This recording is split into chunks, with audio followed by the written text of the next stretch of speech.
ವಿಕಾಸ ಉದ್ಯೋಗ ಸೇತು ಅನ್ನುವಂಥ ಒಂದು ಹೊಸ ಯೋಚನೆಯನ್ನು ಕಾರ್ಕಳ ಮತ್ತು ಉಡುಪಿಯ ಜಿಲ್ಲೆಯ ಯುವಕರಿಗೆ ನಾವು ಕೊಡ್ತಾ ಇದ್ದೇವೆ. ಆಯ್ಕೆ ಮಾಡಿದಂಥ ಒಂದು 20 ಕಂಪನಿಗಳನ್ನು ನಾವು ಕರೆಸ್ತಾ ಇದ್ದೇವೆ. SLC, PUC, ಡಿಗ್ರಿ, ITI ಮತ್ತು ಪಾಲಿಟೆಕ್ನಿಕ್. ಈ ರೀತಿ ಗ್ರಾಮೀಣ ಪ್ರದೇಶದಲ್ಲಿರುವಂತಹ ಯುವಕರಿಗೆ ಉದ್ಯೋಗಕ್ಕೆ ಬೇಕಾದಂಥ ಒಂದು ನೆರವನ್ನು ಕಲ್ಪಿಸಿಕೊಡುವಂಥ ಕಾರ್ಯ. ಸರ್ಕಾರಿ ಉದ್ಯೋಗಗಳಿಗೆ ಯಾವುದೇ ಕಾರಣಕ್ಕೂ ಹಿಂಜರಿಕೆಯನ್ನು ಮಾಡ್ಕೋಬಾರ್ದು. ಹಾಗಾಗಿ ಮೊದಲ ಬಂದಂಥ 1,000 ಅರ್ಜಿಗಳಿಗೆ ಆದ್ಯತೆ. MNC ಕಂಪನಿ ಬೆಂಗಳೂರಿನಲ್ಲಿ ಏನೋ ಬರ್ತಾ ಇದ್ದಾರೆ. ವಿದ್ಯಾರ್ಥಿನಿಯರು ಯಾರಿಗೆ ಅವರು ಪ್ಲೇಸ್ಮೆಂಟ್ ಆಗುತ್ತೆ ಅವರಿಗೆ ಉಚಿತವಾದಂಥ ವಸತಿ ಸೌಲಭ್ಯವನ್ನು ಕೊಡ್ತೇವೆ.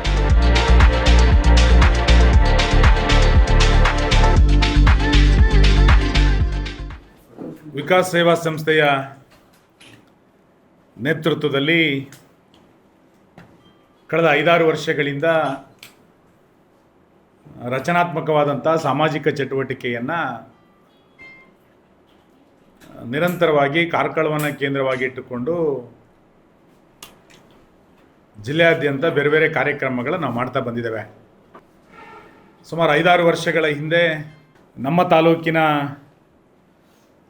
ಯುವಕರಿಗೆ ಅನುಕೂಲ ಆಗಬೇಕು ಅನ್ನುವ ಕಾರಣಕ್ಕೆ ಒಂದು ಬೃಹತ್ ಉದ್ಯೋಗ ಮೇಳವನ್ನು ಕಾರ್ಕಳದಲ್ಲಿ ಮಾಡಿದ್ದು ನಮಗೆ ನೆನಪಿದೆ. ಸುಮಾರು 100ಕ್ಕೂ ಹೆಚ್ಚು ಕಂಪನಿಗಳು ಆ ಉದ್ಯೋಗ ಮೇಳದಲ್ಲಿ ಭಾಗವಹಿಸಿತ್ತು. ಸುಮಾರು 500ಕ್ಕೂ ಹೆಚ್ಚು ಜನರಿಗೆ ಆ ಉದ್ಯೋಗ ಮೇಳದಲ್ಲಿ ಬೇರೆ ಬೇರೆ ಕಂಪನಿಗಳಲ್ಲಿ ಉದ್ಯೋಗವನ್ನು ಒದಗಿಸಲಿಕ್ಕೆ ಬೇಕಾದಂಥ ನೆರವನ್ನು ವಿಕಾಸ್ ಸೇವಾ ಸಂಸ್ಥೆ ಮಾಡಿತ್ತು. ಅದಾದ ಬಳಿಕ ನಾನು ಸಚಿವನಾಗಿದ್ದಂಥ ಸಂದರ್ಭದಲ್ಲಿ ಮತ್ತು ನಮ್ಮ ಸರ್ಕಾರ ಇದ್ದಂಥ ಸಂದರ್ಭದಲ್ಲಿ ನಮ್ಮ ಕಚೇರಿಗೆ ಯಾರು ಉದ್ಯೋಗವನ್ನು ಅರಿಸಿ ಬರ್ತಾರೆ ಅಂಥವರಿಗೆ ನಮ್ಮ ಸಂಪರ್ಕವನ್ನು ಬಳಸಿ ಬೇರೆ ಬೇರೆಯವರಿಗೆ ಉದ್ಯೋಗಕ್ಕೆ ನೆರವಾಗುವಂಥ ಕೆಲಸವನ್ನು ನಾವು ಮಾಡ್ತಾ ಬಂದಿದ್ವಿ. ಈಗ ಅದನ್ನು ಮುಂದುವರಿಸಿ ಜುಲೈ 9ನೇ ತಾರೀಕು ವಿಕಾಸ ಉದ್ಯೋಗ ಸೇತು ಅನ್ನುವಂಥ ಒಂದು ಹೊಸ ಯೋಚನೆಯನ್ನು ಕಾರ್ಕಳ ಮತ್ತು ಉಡುಪಿಯ ಜಿಲ್ಲೆಯ ಯುವಕರಿಗೆ ನಾವು ಕೊಡ್ತಾ ಇದ್ದೇವೆ. ಸ್ವಲ್ಪ ಉದ್ಯೋಗ ಮೇಳಕ್ಕಿಂತ ಭಿನ್ನವಾಗಿ ಇದನ್ನು ನಡೆಸಬೇಕು ಅಂತ ಯೋಚನೆ ಮಾಡಿದೆ. ಆಯ್ಕೆ ಮಾಡಿದಂಥ ಒಂದು 20 ಕಂಪನಿಗಳನ್ನು ನಾವು ಕರೆಸ್ತಾ ಇದ್ದೇವೆ. ಈಗಾಗಲೇ ಆ ಎಲ್ಲ ಕಂಪನಿಗಳ ಜೊತೆಗೆ ವೈಯಕ್ತಿಕವಾಗಿ ಮಾತುಕತೆಗಳನ್ನು ಮಾಡಿದ್ದೇವೆ. ವಿಶೇಷವಾಗಿ SLC, PUC, ಡಿಗ್ರಿ, ITI ಮತ್ತು ಪಾಲಿಟೆಕ್ನಿಕ್. ಈ ರೀತಿ ಗ್ರಾಮೀಣ ಪ್ರದೇಶದಲ್ಲಿರುವಂತಹ ಯುವಕರಿಗೆ ಉದ್ಯೋಗಕ್ಕೆ ಬೇಕಾದಂಥ ಒಂದು ನೆರವನ್ನು ಕಲ್ಪಿಸಿಕೊಡುವಂಥದ್ದು ಈ ಉದ್ಯೋಗ ಸೇತುವಿನ ಕಾರ್ಯ. ನೇರವಾಗಿ ಆ ಯುವಕರು ಯುವತಿಯರು 9ನೇ ತಾರೀಕಿನ ಸಂದರ್ಶನಕ್ಕೆ ಬರಬೇಕು, ಸಂದರ್ಶನದಲ್ಲಿ ಭಾಗಿಗಳಾಗಬೇಕು ಅನ್ನುವಂಥ ವಿನಂತಿಯನ್ನು ನಾನು ಮಾಡ್ತೇನೆ. ಇದರ ಸದುಪಯೋಗವನ್ನು ದೊಡ್ಡ ಪ್ರಮಾಣದಲ್ಲಿ ನಮ್ಮ ತಾಲೂಕಿನ ಜಿಲ್ಲೆಯ ಯುವಕರು ತೆಗೆದುಕೊಳ್ಬೇಕು ಅನ್ನುವಂಥ ವಿನಂತಿಯನ್ನು ಕೂಡ ನಾನು ಮಾಡ್ತೇನೆ. 1,000 ಅರ್ಜಿಗಳನ್ನು ನಾವು ಮಿತಿಗೊಳಿಸ್ತಾ ಇದ್ದೇವೆ. ಯಾಕೆಂದರೆ ಬೆಳಗಿಂದ ಸಂಜೆಯ ತನಕ ಸಾವಿರಾರು ಸಂಖ್ಯೆಯಲ್ಲಿ ಬಂದರೆ ಇಂಟ್ರ್ಯೂವನ್ನು ಮಾಡಲಿಕ್ಕೆ ಸ್ವಲ್ಪ ಕಷ್ಟ ಸಾಧ್ಯ. ಹಾಗಾಗಿ ಮೊದಲ ಬಂದಂಥ 1,000 ಅರ್ಜಿಗಳಿಗೆ ಆದ್ಯತೆ. ಅರ್ಜಿಯನ್ನು ಈಗಾಗಲೇ ನಾವು ಪೋರ್ಟಲಲ್ಲಿ ಲಿಂಕನ್ನು ಸಾರ್ವಜನಿಕವಾಗಿ ಪ್ರಕಟ ಮಾಡ್ತಾ ಇದ್ದೇವೆ. ಅದನ್ನು ಓಪನ್ ಮಾಡಿ ತಕ್ಷಣ ಪ್ರಾಥಮಿಕವಾದಂಥ ವಿಷಯಗಳನ್ನು ಅದಕ್ಕೆ ಕೊಟ್ಟು ಅದಕ್ಕೆ ನೋಂದಣಿಯನ್ನು ಮಾಡಬೇಕು. ನಂತರ 9ನೇ ತಾರೀಕು ಸಂದರ್ಶನದಲ್ಲಿ ಅವರು ಭಾಗಿಯಾಗಬೇಕು ಅನ್ನುವಂಥ ವಿನಂತಿಯನ್ನು ಅವಕಾಶವನ್ನು ಇದರಲ್ಲಿ ಕಲ್ಪಿಸಿಕೊಟ್ಟಿದೆ. ಈಗಾಗಲೇ ಪೂರ್ವಭಾವಿಯಾಗಿ ಮಾತಾಡಿರುವಂಥ ಎಲ್ಲ ಕಂಪನಿಗಳು ಕೂಡ ಸಂತೋಷದಿಂದ ನಮ್ಮ ತಾಲೂಕಿನ ಯುವಕರಿಗೆ ಯುವತಿಯರಿಗೆ ಉದ್ಯೋಗವನ್ನು ಕೊಡಲಿಕ್ಕೆ ಅವರು ಮುಂದೆ ಬಂದಿದ್ದಾರೆ. ನನ್ನ ನಿರೀಕ್ಷೆಯ ಪ್ರಕಾರ 1,000 ಜನ ಸಂದರ್ಶನದಲ್ಲಿ ಭಾಗಿಯಾದರೆ ಹತ್ತತ್ರ 400ಕ್ಕೂ ಹೆಚ್ಚು ಜನರಿಗೆ ಉದ್ಯೋಗ ಸಿಗಬಹುದು ಅನ್ನುವಂಥ ನಿರೀಕ್ಷೆಯನ್ನು ನಾವು ಇಟ್ಕೊಂಡಿದ್ದೇವೆ. ಕಂಪ್ನಿಯವ್ರ ಜೊತೆಗೆ ಮಾತುಕತೆಯನ್ನು ಮಾಡ್ತಾ ಇದ್ದೇವೆ. 9ನೇ ತಾರೀಕು ಬೆಳಿಗ್ಗೆ 9 ಗಂಟೆಯಿಂದ ಸಂಜೆ 5 ಗಂಟೆಯ ತನಕ ವಿಕಾಸ ಕಚೇರಿಯಲ್ಲೇ ಈ ಸಂದರ್ಶನ ನಡೆಯುತ್ತೆ. ಸಮಾಧಾನದಿಂದ ಎಲ್ಲ ಯುವಕ ಯುವತಿಯರು ಅಗತ್ಯ ದಾಖಲೆಗಳನ್ನು ಇಟ್ಟುಕೊಂಡು ಈ ಸಂದರ್ಶನದಲ್ಲಿ ಭಾಗಿಯಾಗಬೇಕು ಅನ್ನುವಂಥ ವಿನಂತಿಯನ್ನು ಮಾಡ್ತೇನೆ. ಮತ್ತು ಇದರ ಸದುಪಯೋಗವನ್ನು ಸಂಪೂರ್ಣವಾಗಿ ಯುವಕರು ಪಡ್ಕೊಳ್ಬೇಕು. ಆನ್ಲೈನ್ನಲ್ಲಿ ಅರ್ಜಿಯನ್ನು ನೋಂದಣಿಯನ್ನು ರಿಜಿಸ್ಟರ್ ಮಾಡಿ ಅಂತ ನಾವು ಈಗಾಗಲೇ QR ಕೋಡನ್ನು ಕೊಟ್ಟಿದ್ದೇವೆ. ಆನ್ಲೈನಲ್ಲಿ ರಿಜಿಸ್ಟ್ರೇಷನ್ಗೆ ಅವಕಾಶ ಇದೆ. ಆನ್ಲೈನಲ್ಲಿ ರಿಜಿಸ್ಟರ್ ಮಾಡಬೇಕು. 9ನೇ ತಾರೀಕು ಸ್ವತಃ ಅವರೇ ಬಂದು ಸಂದರ್ಶನದಲ್ಲಿ ಭಾಗಿಯಾಗಬೇಕು. ಇದಿಷ್ಟು ಮಾಹಿತಿಯನ್ನು ಇವತ್ತು ನಾನು ಕೊಡ್ತಾ, ಮಂಗಳೂರು, ಉಡುಪಿ ಮತ್ತು ಬೆಂಗಳೂರಿನ 3 ಭಾಗಗಳಲ್ಲಿರುವಂಥ ಕಂಪನಿಗಳು ಇದಕ್ಕೆ ನಾವೀಗಾಗಲೇ ಜೋಡಿಸಿದ್ದೇವೆ. ಒಂದು ಒಳ್ಳೆಯ ಅವಕಾಶ ಇದರಲ್ಲಿ ಸಿಗ್ತಾ ಇದೆ. ನಾವು ಹಿಂದೆ ಕಾರ್ಕಳದಲ್ಲಿ ಉದ್ಯೋಗ ಮೇಳ ಮಾಡಿದಾಗ ಮೂರು ಸಾವಿರಕ್ಕೂ ಹೆಚ್ಚು ಅರ್ಜಿಗಳನ್ನು ತೆಗೆದುಕೊಂಡಿದ್ದೆ. 100ಕ್ಕೂ ಹೆಚ್ಚು ಕಂಪನಿಗಳು ಬಂದಿತ್ತು. ನಾವೀಗ ಸ್ವಲ್ಪ ಸೀಮಿತ ಮಾಡಿರೋದೇನಕ್ಕೆ ಅಂತ ಕೇಳಿದರೆ, ಹೆಚ್ಚು ಅವಕಾಶಗಳು ಸಿಗಬೇಕು ಅನ್ನೋ ಕಾರಣಕ್ಕೆ ಯಾವ ಕಂಪನಿಗೆ ಎಷ್ಟು ಉದ್ಯೋಗಕ್ಕೆ ಅವ್ರ ವೇಕೆನ್ಸಿ ಖಾಲಿ ಇದೆ ಅನ್ನೋದನ್ನು ನಾವೇ ಗುರುತಿಸಿ ವೈಯಕ್ತಿಕವಾಗಿ ಆ ಕಂಪನಿಯ ಪ್ರಮುಖರ ಜೊತೆಗೆ ಮಾತಾಡಿ ಅಂಥವ್ರನ್ನ ಇವತ್ತು ಆಹ್ವಾನಿಸ್ತಾ ಇದ್ದೇವೆ. ಹಾಗಾಗಿ 300-400 ಜನರಿಗೆ ಕೆಲಸ ಆಗುತ್ತೆ ಅನ್ನುವಂಥ ವಿಶ್ವಾಸ ಇದೆ. ನಾವು ಕಾರ್ಕಳದಲ್ಲಿ KJTTಯನ್ನು, ಕರ್ನಾಟಕ ಜರ್ಮನ್ ಟ್ರೈನಿಂಗ್ ಟೆಕ್ನಾಲಜಿ ಸೆಂಟರನ್ನು ಮಾಡಿದಾಗ ಗ್ರಾಮೀಣ ಪ್ರದೇಶದ ವಿದ್ಯಾರ್ಥಿಗಳಿಗೆ ಇದು ಅನುಕೂಲ ಆಗಬೇಕು ಅಂತ ಆ ಕೋರ್ಸನ್ನು ಟ್ರೈನಿಂಗನ್ನು ಮಾಡಿತ್ತು. ಸಂತೋಷ, ನಮಗೆ ಗೊತ್ತಿದೆ ಸುಮಾರು 600-700ಕ್ಕೂ ಹೆಚ್ಚು ಜನ ಪ್ಲೇಸ್ಮೆಂಟ್ ಆಗಿದೆ ಈಗಾಗಲೇ ಆ ಕಾಲೇಜಿನ ಮುಖಾಂತರ. ಮತ್ತು ಈ ರೀತಿ ಪ್ರೊಫೆಷನಲ್ ವಿದ್ಯಾರ್ಥಿಗಳಿಗೆ ಅನುಕೂಲ ಆಗಬೇಕು ಅನ್ನೋ ಕಾರಣಕ್ಕೆ ಕಾರ್ಕಳದಲ್ಲಿ ITI ಕಾಲೇಜನ್ನು ಪ್ರಾರಂಭ ಮಾಡಿದ್ದು, ಪಾಲಿಟೆಕ್ನಿಕ್ಕನ್ನು ಪ್ರಾರಂಭ ಮಾಡಿದ್ದು, KJTTಯನ್ನು ಪ್ರಾರಂಭ ಮಾಡಿದ್ದು, ನರ್ಸಿಂಗ್ ಕಾಲೇಜನ್ನು ಪ್ರಾರಂಭ ಮಾಡಿದ್ದು. ಇವೆಲ್ಲವೂ ಕೂಡ ಕಾರ್ಕಳದ ಯುವಕರಿಗೆ ಅನುಕೂಲ ಆಗಬೇಕು ಅಂತಲೇ ನಾವು ಇದನ್ನು ಮಾಡಿದ್ದು. ಈಗ ಅದರ ಮುಂದುವರೆದ ಭಾಗವಾಗಿ ಇದನ್ನು ನಾವು ಮಾಡ್ತಾ ಇದ್ದೇವೆ. ನಾನು ಮತ್ತೆ ವಿನಂತಿ ಮಾಡ್ತೇನೆ, ಈ ಸದುಪಯೋಗವನ್ನು ವಿದ್ಯಾರ್ಥಿಗಳು, ವಿಶೇಷವಾಗಿ ಪಾಸ್ಔಟ್ ಆಗಿರುವಂಥವ್ರು, ಡಿಗ್ರಿ ಓದ್ತಾ ಇರೋರೇ ಬಂದರೆ ಮತ್ತೆ ಕಷ್ಟ. ಡಿಗ್ರಿ ಪಾಸ್ಔಟ್ ಆಗಿರುವಂಥವ್ರು, PUC ಓದಿ ಮತ್ತು ಇನ್ಯಾವುದೋ ನಮಗೆ ಮಾಡೋಕ್ಕಾಗ್ತಾ ಇಲ್ಲ ಅನ್ನುವಂಥ ವಿದ್ಯಾರ್ಥಿಗಳು ಇದಕ್ಕೆ ಬಂದರೆ ತುಂಬ ಅನುಕೂಲತೆಗಳಾಗುತ್ತೆ ಅನ್ನುವಂಥ ವಿಶ್ವಾಸ ಇದೆ. ಖುಷಿಯ ಸಂಗತಿ ಏನು ಅಂತ ಕೇಳಿದರೆ, MNC ಕಂಪನಿ ಬೆಂಗಳೂರಿನಲ್ಲಿ ಏನವ್ರು ಬರ್ತಾ ಇದ್ದಾರೆ, ವಿದ್ಯಾರ್ಥಿನಿಯರು ಯಾರಿಗೆ ಅವರು ಪ್ಲೇಸ್ಮೆಂಟ್ ಆಗುತ್ತೆ ಅವರಿಗೆ ಉಚಿತವಾದಂಥ ವಸತಿ ಸೌಲಭ್ಯವನ್ನು ಕೊಡ್ತೇವೆ ನಾವಲ್ಲಿ. ಇದರ ಸದುಪಯೋಗವನ್ನು ವಿದ್ಯಾರ್ಥಿನಿಯರು, ವಿಶೇಷವಾಗಿ ಯುವತಿಯರು ಪಡ್ಕೊಳ್ಬೇಕು. ಉದ್ಯೋಗ ಕೊಡೋದಲ್ಲೇ ಉಚಿತವಾಗಿ ವಸತಿ ಸೌಲಭ್ಯವನ್ನು ಕೊಡುವಂಥದ್ದು. ಇದನ್ನು ಯಾವತ್ತೂ ಯಾವ ಉದ್ಯೋಗ ಸೇತು ಅಥವಾ ಉದ್ಯೋಗ ಮೇಳದಲ್ಲಿ ಯಾರೂ ಕೂಡ ಮಾಡಿರಲಿಲ್ಲ. ನಾವು ಇದನ್ನು ಕಂಪನಿಯವರ ಜೊತೆಗೆ ಈ ರೀತಿ ಮಾತುಕತೆಗಳನ್ನು ಮಾಡಿ ಉಚಿತವಾದಂಥ ವಸತಿ ವ್ಯವಸ್ಥೆ, ವಿದ್ಯಾರ್ಥಿನಿಯರಿಗೆ ರಕ್ಷಣೆಗೆ ಬೇಕಾದಂಥ ವಸತಿ ವ್ಯವಸ್ಥೆಯನ್ನು ಮಾಡಿಕೊಡುವಂಥ ಪ್ರಯತ್ನವನ್ನು ಬೆಂಗಳೂರಿಗೆ ಹೋಗುವಂಥವ್ರಿಗೆ ಇದನ್ನು ಮಾಡ್ತಾ ಇದೆ. ಯುವಕರಿಗೆ ಏನಾದ್ರು ಸಿಕ್ಕರೆ ಅವರು PGಗಳನ್ನು ಅವಲಂಬಿಸಬೇಕಾಗತ್ತೆ, ಅದನ್ನು ಅವ್ರು ಮಾಡ್ಕೋಬೇಕು. ಆದರೆ ವಿಶೇಷವಾಗಿ ಯುವತಿಯರಿಗೆ ಉಚಿತವಾದಂಥ ವಸತಿ ಸೌಲಭ್ಯವನ್ನು ಕೂಡ ನಾವು ಇದು ಕೊಡುತ್ತೆ. ಉಳಿದಂಥ ನಿಯಮಾವಳಿಗಳನ್ನು ಕಂಪನಿಯವರು ಅಭ್ಯರ್ಥಿಯ ಜೊತೆಯಲ್ಲಿ ಮಾತುಕತೆಯನ್ನು ಮಾಡ್ತಾರೆ.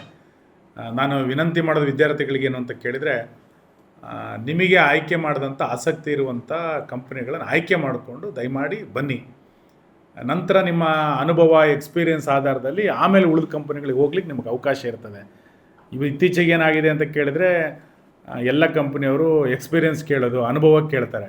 ನೀವು ಎಲ್ಲೂ ಕೆಲಸನೇ ಮಾಡಲಿಲ್ಲ ಅಂದರೆ ಅನುಭವ ಎಲ್ಲೂ ಕೂಡ ಸಿಗಲಿಕ್ಕೆ ಸಾಧ್ಯ ಇಲ್ಲ. ಹಾಗಾಗಿ ತಕ್ಷಣ ಅನುಭವಕ್ಕೋಸ್ಕರ ಕಂಪನಿಗಳಿಗೆ ಬಂದು ಜಾಯ್ನ್ ಆಗಿ, ನಿಮಗೆ ಇಷ್ಟೆಲ್ಲ ಸೌಲಭ್ಯಗಳನ್ನು ವಿಕಾಸ ಸೇವಾ ಸಂಸ್ಥೆ ಮಾಡಿಕೊಡ್ತಾ ಇರುವಂಥದ್ದು ನಮ್ಮ ತಾಲೂಕಿನ ಯುವಕರಿಗೆ ಅನುಕೂಲ ಆಗಲಿ ಅನ್ನೋ ಕಾರಣಕ್ಕೆ ಇದರ ಸದುಪಯೋಗವನ್ನು ಪಡ್ಕೊಳ್ಬೇಕು ಅನ್ನುವಂಥದ್ದು ಮೊದಲು. ವಿಕಾಸ ಉದ್ಯೋಗ ಸೇತು ಅನ್ನುವಂಥ ಅಭಿಯಾನ. ಎರಡನೇದು, ನಾವು ಇನ್ನೊಂದು ಕಾರ್ಯಕ್ರಮ ಇದರಲ್ಲಿ ತೆಗೆದುಕೊಂಡಿರುವಂಥದ್ದು, ಈಗಾಗಲೇ ಸರ್ಕಾರ ಬೇರೆ ಬೇರೆ ಇಲಾಖೆಗಳಲ್ಲಿ ನೇಮಕಾತಿಯ ಪ್ರಕ್ರಿಯೆಯನ್ನು ಪ್ರಾರಂಭ ಮಾಡಿದೆ, ನಿಮಗೆ ಗೊತ್ತಿದೆ. ಅದಕ್ಕೆ ಚಾಲನೆಯನ್ನು ಕೊಟ್ಟಿದ್ದಾರೆ. ಈಗ ವಿಶೇಷವಾಗಿ ಈಗ ತಕ್ಷಣ ಅವರು ಅನೌನ್ಸ್ ಮಾಡಿರುವಂಥದ್ದು, ಗೃಹ ಇಲಾಖೆಗೆ ಸಂಬಂಧಪಟ್ಟಂತೆ, ಪೊಲೀಸ್ ಇಲಾಖೆಗೆ ಸಂಬಂಧಪಟ್ಟಂತೆ ಕಾನ್ಸ್ಟೇಬಲ್ ಮತ್ತು DR ಹುದ್ದೆಗಳಿಗೆ, ಸಿವಿಲ್ ಮತ್ತು DR ಹುದ್ದೆಗಳಿಗೆ ಈಗಾಗಲೇ ಅವರು ಕಾಲ್ಫಾರನ್ನು ಮಾಡಿದ್ದಾರೆ. ನಾನು ನಿನ್ನೆ ಡಿಪಾರ್ಟ್ಮೆಂಟಿನ ಮಂಜುನಾಥ್ ಹಾಲಲ್ಲಿ ಕಾರ್ಯಕ್ರಮವನ್ನು ನೋಡಿದೆ. ಸುಮಾರು 20 ಜನ ಮಾತ್ರ ಅದರಲ್ಲಿ ಭಾಗವಹಿಸಿದರು. ಎಲ್ಲ ಸರ್ಕಾರಿ ಉದ್ಯೋಗಗಳಿಗೆ ಹೋಗಲಿಕ್ಕೆ ನಮ್ಮ ತಾಲೂಕಿನ ಅಥವಾ ಜಿಲ್ಲೆಯ ಯುವಕರು ಯಾಕೆ ಹಿಂದೆ ಸರಿತಾ ಇದ್ದಾರೆ ಗೊತ್ತಿಲ್ಲ. ನಾನು ಹಿಂದೆ ಸಚಿವನಾಗಿದ್ದಾಗ ಲೈನ್ಮ್ಯಾನ್ಗಳಿಗೆ 1800 ಜನರಿಗೆ ಕಾಲ್ಫಾರ್ ಮಾಡಿದಾಗಲೂ ಕೂಡ ನಮ್ಮವ್ರು ಯಾರೂ ಕೂಡ ಅರ್ಜಿನೇ ಹಾಕಲಿಲ್ಲ. ಇದರಿಂದ ಸ್ವಲ್ಪ ಹೊರಗೆ ಬಂದು ಈ ರೀತಿ ಸರ್ಕಾರಿ ಉದ್ಯೋಗಗಳಿಗೆ ಅರ್ಜಿಗಳನ್ನು ಹಾಕಬೇಕು ಮತ್ತು ಆ ಪರೀಕ್ಷೆಗಳನ್ನು ಎದುರಿಸಬೇಕು. ಪರೀಕ್ಷೆಗಳನ್ನು ಫೇಸ್ ಮಾಡಲಿಕ್ಕೆ ನಮ್ಮ ಹುಡುಗರು ಸ್ವಲ್ಪ ಹಿಂದೇಟು ಹೊಡಿತಾ ಇದೆ ಅಂತ ನಮಗೆ ಅನ್ನಿಸ್ತದೆ ನಾವು ಬೇರೆ ಬೇರೆ ಕಡೆಗಳಿಗೆ ಹೋದಾಗ. ಅದಕ್ಕೆ ನಾವು ಇದರಲ್ಲಿ ಇನ್ನೊಂದು ಯೋಚನೆ ಮಾಡಿರೋದು ಏನು ಅಂತ ಕೇಳಿದರೆ, ಈ ರೀತಿ ಈಗ ತಕ್ಷಣ ಪೊಲೀಸ್ ಇಲಾಖೆಯಲ್ಲಿ ಯಾರು ಕಾನ್ಸ್ಟೇಬಲ್ ಎಕ್ಸಾಮನ್ನು ಬರೀಲಿಕ್ಕೆ ಆಗಸ್ಟ್ 2ನೇ ತಾರೀಕು ಅದರ ಎಕ್ಸಾಮ್ ನಡೀತಾ ಇದೆ. ಆಗಸ್ಟ್ 2 ಐ ಥಿಂಕ್, ಆಗಸ್ಟ್ 2 ಅದು ಎಕ್ಸಾಮ್ ನಡೀತಾ ಇದೆ. ಆ ಎಕ್ಸಾಮ್ ಬರೆಯುವಂಥ ಯಾರು ಆಸಕ್ತರು ಮಕ್ಕಳಿದ್ದಾರೆ ಅಂಥವರಿಗೆ 25 ದಿನಗಳ ಕಾಲ ಉಚಿತವಾಗಿ ಆನ್ಲೈನ್ ಮುಖಾಂತರ ಎಕ್ಸಾಮ್ ಬರೀಲಿಕ್ಕೆ ಬೇಕಾದಂಥ ಪ್ರಿಪ್ರೇಷನನ್ನು ಮಾಡಿಕೊಡುವಂಥ ವ್ಯವಸ್ಥೆಯನ್ನು ವಿಕಾಸ ಪರೀಕ್ಷಾ ಸೇತು ಅನ್ನುವಂಥ ಹೆಸರಿನಡಿನಲ್ಲಿ ನಾವು ಮಾಡ್ತಾ ಇದ್ದೇವೆ. ವಿಕಾಸ ಪರೀಕ್ಷಾ ಸೇತು ಅಂತ. ಸೊ ಮಕ್ಕಳು ಸರ್ಕಾರಿ ಉದ್ಯೋಗಗಳಿಗೆ ಯಾವುದೇ ಕಾರಣಕ್ಕೂ ಹಿಂಜರಿಕೆಯನ್ನು ಮಾಡ್ಕೋಬಾರ್ದು. ಪರೀಕ್ಷೆಯನ್ನು ಹೇಗೆ ಬರೀಬೇಕು, ಯಾವ ರೀತಿಯಾದಂಥ ಪರೀಕ್ಷೆ ಬರ್ಬೋದು, ಫೇಸ್ ಮಾಡೋದು ಹೇಗೆ, ಅದಕ್ಕೆ ಬೇಕಾದಂಥ ವ್ಯವಸ್ಥೆನ ಈಗಾಗಲೇ ಮಾಡ್ತಾಯಿದ್ದೇವೆ. ಬೆಂಗಳೂರಿನ ಅಚೀವರ್ಸ್ ಟ್ರಸ್ಟ್ ಸೆಂಟರ್ ಅನ್ನುವಂಥ ಒಂದು ಈ ರೀತಿ ಪರೀಕ್ಷೆಗಳನ್ನು ಮಾಡುವಂಥದ್ದೇ ಒಂದು ಸೆಂಟರು. ಅವರ ಸಹಯೋಗದೊಂದಿಗೆ ವಿಕಾಸ್ ಸೇವಾ ಸಂಸ್ಥೆ ಅಚೀವರ್ಸ್ ಟ್ರಸ್ಟ್ ಸೆಂಟರ್ ಅವರ ಸಹಯೋಗದೊಂದಿಗೆ ಈ ಆನ್ಲೈನ್ ಕೋಚಿಂಗ್ ಕ್ಲಾಸನ್ನು ನಾವು ಮಾಡ್ತೀವಿ. ಯಾವುದಕ್ಕೆ ಇದು ಕನ್ಫ್ಯೂಷನ್ ಆಗಬಾರ್ದು, ಮತ್ತು ನೀವು ಸ್ವಲ್ಪ ಅದನ್ನು ಡಿವೈಡ್ ಮಾಡಬೇಕು, ಒಂದೇ ಸುದ್ದಿ ಮಾಡಬಾರ್ದು ಅಂತ ನನ್ನ ವಿನಂತಿ. ಮೊದಲನೇದು ವಿಕಾಸ ಉದ್ಯೋಗ ಸೇತು 9ನೇ ತಾರೀಕು, ಅದು ಬೇರೆ ಪಾರ್ಟ್, ಅದು ನೇರ ಇಂಟ್ರ್ಯೂ ಬರೋದು. ಕಾನ್ಸ್ಟೇಬಲ್ ಎಕ್ಸಾಮ್ ಬರೆಯುವಂಥವರಿಗೆ ವಿಕಾಸ ಪರೀಕ್ಷಾ ಸೇತು, ಇದು ನಾವು ತಕ್ಷಣದಿಂದ ಆರಂಭ ಮಾಡ್ತೇವೆ. 25 ದಿನಗಳದ್ದು, ನಾಡ್ದು 5ನೇ ತಾರೀಕಿನಿಂದ 25ನೇ ತಾರೀಕಿನ ತನಕ ಅದು ಪರೀಕ್ಷೆ ನಡೆಯುತ್ತೆ. ಪರೀಕ್ಷೆ ಅಲ್ಲ, ಕೋಚಿಂಗ್ ಕ್ಲಾಸ್ ನಡೆಯುತ್ತೆ. ಆನ್ಲೈನ್ ಮುಖಾಂತರ ಅದನ್ನು ಅವರು ಮಾಡಬೇಕು. ಬೆಳಿಗ್ಗೆ 2 ಗಂಟೆ ಮತ್ತು ಸಂಜೆ 2 ಗಂಟೆ, ಒಟ್ಟು 4 ಗಂಟೆ ಅವರಿಗೆ ಆನ್ಲೈನ್ ಮುಖಾಂತರ ಕ್ಲಾಸಸ್ಗಳನ್ನು ನಡೆಸ್ತಾರೆ. ಸೊ ಇದರ ಉಪಯೋಗವನ್ನು ಪಡ್ಕೊಳ್ಬೇಕು. ತುಂಬ ಸರಿ ನಮ್ಮ ಮಕ್ಕಳಿಗೆ ಸರ್ಕಾರಿ ಉದ್ಯೋಗಗಳಿಗೆ ಹೋಗಬೇಕು ಅನ್ನುವಂಥ ಆಸಕ್ತಿ ಇದ್ದರೂ ಕೂಡ ಅದು ಪರೀಕ್ಷೆ ಬರೆಯೋದು ಹೇಗೆ, ಪರೀಕ್ಷೆ ಕಷ್ಟ ಇದೆಯೋ ಸುಲಭ ಇದೆಯೋ ಈ ಥರ ಊಹೆಗಳ ಮೇಲೆಯೇ ನಮ್ಮ ತಾಲೂಕಿನ ಹುಡುಗರು ಹಿಂದೆ ಸರಿತಾ ಇದ್ದಾರೆ.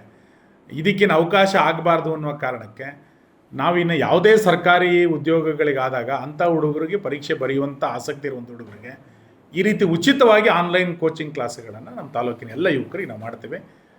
ಮೊದಲನೇ ಹಂತದಲ್ಲಿ ಕಾನ್ಸ್ಟೇಬಲ್ ಹುದ್ದೆಗಳಿಗೆ ಬೇಕಾದಂಥದಕ್ಕೆ 5ನೇ ತಾರೀಕಿನಿಂದ 25 ದಿನ, 5ನೇ ತಾರೀಕಿನಿಂದ 30ನೇ ತಾರೀಕಿನ ತನಕ ಈ ಕೋಚಿಂಗ್ ಕ್ಲಾಸ್ ನಡೆಯುತ್ತೆ.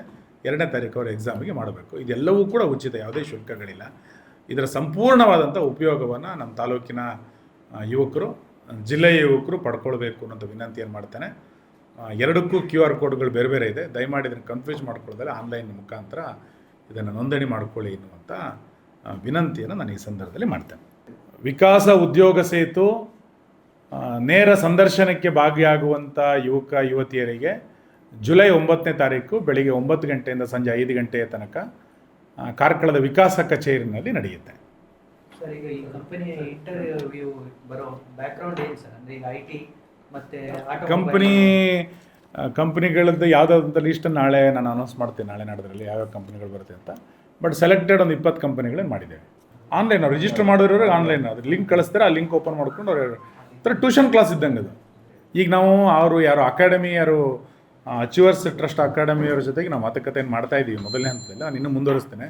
ಇನ್ನೂ ಕೆಲವು ಬೇರೆ ಬೇರೆ ಅಕಾಡೆಮಿಗಳನ್ನು ಸೇರಿಸಿ ಯಾರು ಯಾವುದಾದ್ರಲ್ಲಿ ಎಕ್ಸ್ಪರ್ಟ್ ಇದ್ದಾರೆ ಅಂತ ನೋಡಿಕೊಂಡು ಆನ್ಲೈನ್ ಮುಖಾಂತರ ಅವ್ರಿಗೆ ಮಾಡ್ತೀವಿ.